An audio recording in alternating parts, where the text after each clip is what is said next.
Nesses últimos meses, eu tenho ficado muito impactado com a palavra de Deus, nos segredos que Ele tem nos contado.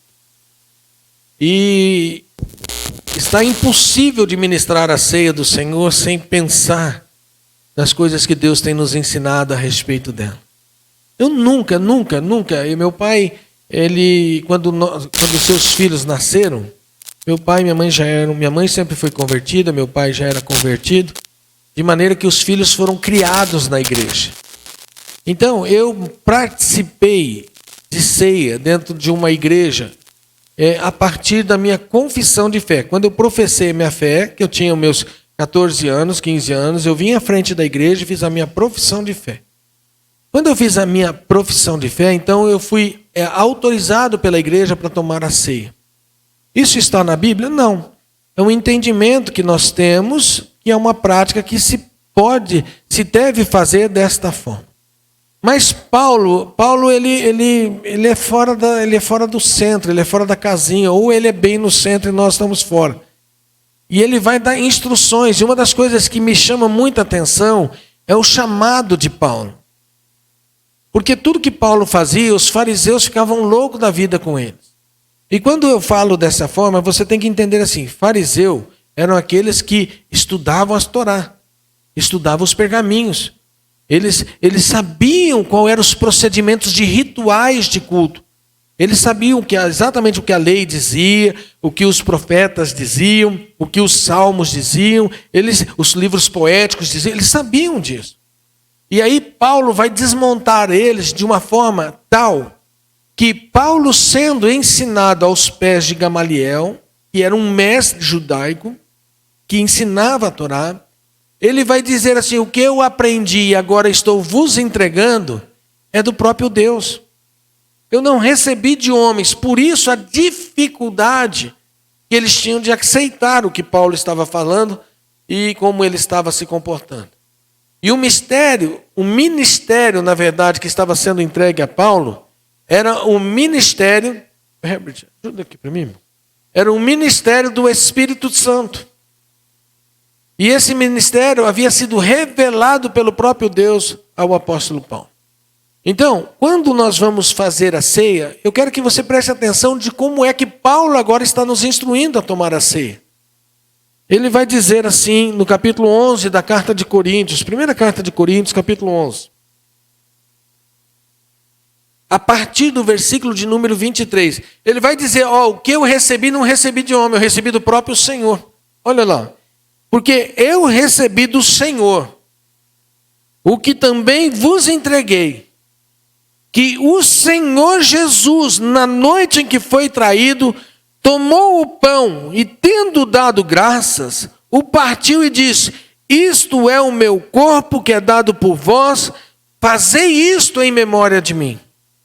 Por semelhante modo, depois de haver ceado, tomou também o cálice, dizendo, esse cálice é a nova aliança no meu sangue, fazei isso todas as vezes que o beberdes, em memória de mim. Paulo, ele está interrompendo um ritual judaico. Porque a instituição da ceia foi feita no dia da Páscoa. O que nós estamos tendo aqui agora é um momento que não é pascal, mas que está sendo comemorado ou realizado dentro de uma sinagoga. E a prática era, fecha as portas da sinagoga, os principais ficam dentro, o povo fica fora e nós vamos cear. Depois que nós terminarmos, aí nós vamos abrir as portas e o que sobrou é oferecido ao povo que ficava do lado de fora.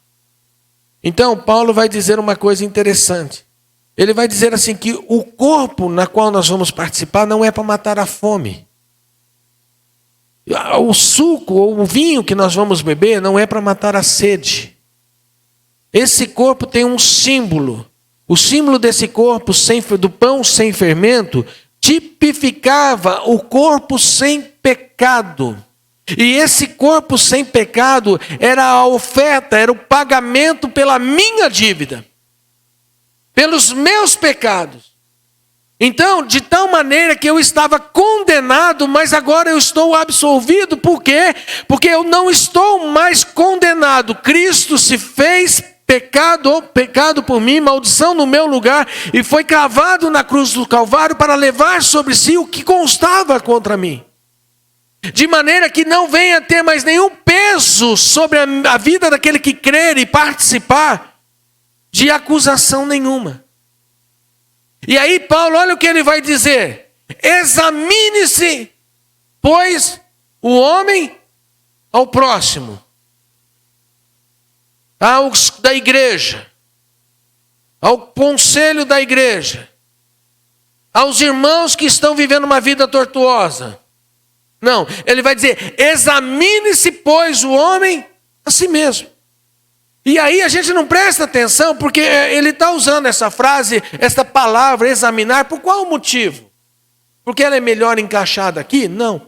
É para que esta palavra, colocada desta forma, faz com que o homem identifique, ele olhe para dentro de si e procure qual é a causa, qual é o motivo que ele vai tomar o pão e vai comer o pão e vai ser absolvido da sua acusação. Então, examinar é diagnosticar, é achar um motivo, achar a causa que vai valer a pena Cristo ter ido na cruz do Calvário e levado sobre si o meu pecado original e também todos os pecados que eu viesse a cometer. Porque ele diz assim que fiel é o Senhor para perdoar os pecados que são confessados. Então, quando eu agora participo da ceia, qual é o motivo de todas as vezes eu participar de uma ceia? Todas as vezes que o fizerdes, fazer em memória de mim. Qual é o motivo? Eu tenho um pecado. Ele está andando comigo. Eu não consigo me ver livre dele. Eu me lembrei agora, Senhor, de um pecado e eu preciso confessar. Então, por esta causa, eu achei um motivo. Eu estou achando um motivo, estou diagnosticando qual é o motivo. Então, por esta causa, vai valer a pena Cristo ter morrido no meu lugar. E eu vou comer, e ele vai levar. Lá em Levítico, capítulo de número 1, a partir do versículo 1, 2 e 3, vai dizer que quando o homem vinha até o sacerdote, ele trazia um animal. Perante o sacerdote, era anual. E o sacerdote, quando ia imolar aquele animal de um ano, sem mancha, sem defeito, para sacrificar no lugar deste homem, pecador, ele transferia o pecado desse homem para o animal. De que maneira? Ele colocava a mão sobre a cabeça do animal e ele orava. E essa transferência era o pecado deste homem que trouxe o animal está sendo transferido para esse cordeiro, para esse animal. E o sangue desse animal vai pagar o pecado desse homem. Aí Cristo se fez um cordeiro para o nosso livramento, para que nós não sejamos mais condenados. Então, o que nós fazemos? Nós transferimos agora para Cristo aquilo que nós estávamos pecando. Aí vai dizer a palavra, olha que coisa interessante, ó. Examine-se, pois, o homem a si mesmo, e assim coma do pão e beba do cálice, pois quem come e bebe sem discernir o corpo, entra e bebe juízo para si mesmo. Você já tomou remédio para causa errada? Você estava com uma dor de cabeça e você tomou um remédio para dor de barriga. Resolveu? Criou mais um problema. Tomou remédio errado para coisa errada. Aí ele está falando assim, você não sabe discernir a doença do seu corpo, por isso que não faz efeito o que você está fazendo. Ele vai dizer assim, ó, eis a razão porque há entre vós muitos fracos e doentes. Porque não sabe identificar qual é a causa, não sabe examinar qual é o motivo. Não sabe diagnosticar o problema. Por isso, querido, Deus está nos dando nessa noite a grande oportunidade de nós nos vermos livres deste pecado, dessa enfermidade que está nos deixando doentes, que está nos deixando prostrados, sem força, fraco. E não conseguimos fazer o que Cristo pediu para fazer, não conseguimos vencer as vitórias que Cristo.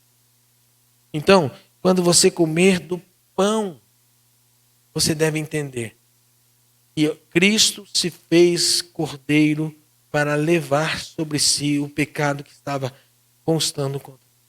E eu estou agora dizendo, Senhor, o diagnóstico que eu fiz é que eu andei errando com o Senhor. Tem misericórdia de mim. ao comer desse pão, eu vou me lembrar que o Senhor fez na cruz do Calvário é suficiente para perdoar o pecado que tem. Da mesma forma, quando você vai tomar o suco, esse é o sangue da nova aliança. Esse é o sangue que te inclui nas promessas e na herança do Senhor, que faz nós nos sentirmos agora que somos filhos por adoção do nosso, por meio de Jesus. Então, o que nós temos aqui é uma grande oportunidade de rompermos, de vencermos e de tributarmos a Jesus toda a honra, toda a glória, todo o poder, toda a força que é devida ao seu. Examine-se, pois. Aí você me pergunta assim, quem deve tomar a ceia, pastor? Principalmente os que cometem pecado. E normalmente, lá a gente aprendia que os que estão em pecado têm que entrar em disciplina, eles não podem tomar ceia, não. A mesa diz, aproxime-se, porque eu morri para perdoar pecados. Não foi para isso que Cristo morreu, sim ou não? Agora, se eu cometo pecado e não posso ir à mesa, como é que então vai ter validade o sacrifício que Jesus fez de que era de perdoar pecados? Então, meu irmão, você é convidado por Jesus a aproximar-se da sua mesa. Venha como está, coma do corpo, beba do sangue. Se você não conseguir diagnosticar, isso não vai ter sementinha nenhuma para a sua vida. Agora, se você identificar, isso vai produzir vida na tua vida. Aí vai dizer o texto assim, não faça isso de uma maneira indigna. O indigno aqui era o jeito em que as pessoas estavam tomando a ceia. Não é que cada um de nós éramos indignos. Não, nós nunca vamos ser dignos mesmo. Mas é que as pessoas estavam comendo para matar a sua fome, para saciar a sua sede. Estava fazendo da mesa do Senhor um banquete, como esses churrascos que a gente faz e convida a galera e vamos comer e festar. Não é esse o propósito. O propósito é ter reverência, é ter honra, é dar honra e respeito àquele que morreu e hoje vive, para que nós pudéssemos ter a sua vida. Por isso, querido, quando você comer e beber, você deve fazer isso de uma maneira prostrada, honrando a Deus, honrando ao seu Filho Jesus e ao Espírito do Senhor que está aqui. Vou pedir para o pastor Wilson estar consagrando os elementos pão e vinho, e nós estamos convidando a todos vocês para participar conosco, indistintamente qual é a sua igreja, qual é a sua religião, aonde é que você comunga. Nós estamos te convidando hoje para participar do corpo e do sangue de Jesus. Eu quero ler aqui algumas palavras de Jesus, porque é muito importante você se sintonizar na ceia, olhando a pessoa de Jesus. Tendo Jesus falado essas coisas, levantou os olhos ao céu e disse, Pai, é chegada a hora, glorifica o teu Filho, para que o Filho glorifique a ti. Assim como lhe conferiste autoridade sobre toda a carne, a fim de que ele conceda a vida eterna a todos os que lhe deste. E a vida eterna é esta, Pai, que te conheçam a ti, o único Deus verdadeiro, e conheço a Jesus Cristo a quem enviaste. Eu te glorifiquei na terra, consumado a obra de me confiastes. Agora essas palavras aqui foram ditas para você nunca mais esquecer. Se agora, Pai, glorifico-me conforme a tua vontade. Manifestei o teu nome aos homens que me deste. E eles estavam no mundo. Eram teus, tu nos confiaste, e eles guardaram a tua palavra. Você guarda a palavra de Deus? Então, essa oração serviu para você. Jesus está orando lá atrás, há 2000 e tantos anos, para você hoje estar aqui na presença do Senhor e fazer aquilo que Ele recomendou. Então, irmãos, eu vou consagrar o pão, o vinho. Papai, nós te agradecemos por aquilo que o Senhor nos oferece. Ele pegou o pão, partiu o pão e disse, tomai e comer, este é o meu corpo. Irmãos, essa figura é fantástica. O corpo de Jesus foi dilacerado para que você não sofresse as agruras da cruz. Ele disse também, você precisa tomar o meu sangue. Esse aqui é o cálice da nova aliança do meu sangue. Quem beber dele tem parte comigo. Quem não beber não tem parte comigo. Pai, nós consagramos os elementos pão e vinho e o fazemos em memória do Senhor, até que o Senhor volte. E nós estamos te esperando. Maranata, a hora vem, Senhor Jesus. Aleluia.